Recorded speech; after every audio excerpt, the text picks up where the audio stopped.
తారీఖు రోజున గోవా రాష్ట్రంలో జాతీయ ఓబీసీ మహాసభ 10వ మహాసభ గోవాలో జరుగుతుంది. ఈ ఓబీసీ మహాసభకు 29 రాష్ట్రాల నుండి దాదాపుగా 10,000 మంది బీసీ డెలిగేట్స్ ఆ మహాసభకు రావడం జరుగుతుంది.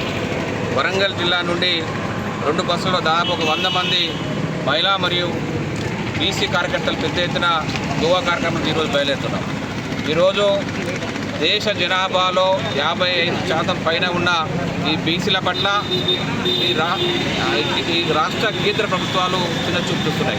అన్ని పార్టీలు కూడా, అన్ని రాజకీయ పార్టీలు కూడా బీసీలను తక్కువ చూపు చూస్తున్నాయి. ఈరోజు ఉమ్మడి ఆంధ్రప్రదేశ్ ఏర్పడినప్పటి నుండి ఇప్పటి వరకు కూడా మన రాష్ట్రంలో ఒక బీసీ ముఖ్యమంత్రి కాలేకపోయాడంటే అన్ని రాజకీయ పార్టీలు కూడా బీసీలను ఒక ముఖ్యమంత్రి చేసే పరిస్థితి లేదు. ఈరోజు టీడీపీ చూసుకున్నా, కాంగ్రెస్ చూసుకున్నా, టీఆర్ఎస్ చూసుకున్నా, బీజేపీ చూసుకున్నా ఎవరు కూడా అగ్రవర్ణాలకే మొగ్గు చూపుతున్నాయి. కానీ ఎస్సీ ఎస్టీ బీసీలు మరి ఈరోజు జనాభాలో 90% ఉన్న ఎస్సీ ఎస్టీ బీసీలను రాజకీయ రంగంగా ముందుకు తీసుకే ప్రయత్నం ఏ పార్టీలు కూడా చేయట్లేదు. కాబట్టి ఖచ్చితంగా మేము అడుగుతున్నాం, బీసీల జనాభా ఎంత ఉందో అంత జనాభా ప్రకారం మాకు రిజర్వేషన్ డిమాండ్ చేస్తున్నాం. అప్పుడే మాకు నిజమైన స్వతంత్రం వచ్చిందిగా భావిస్తాం.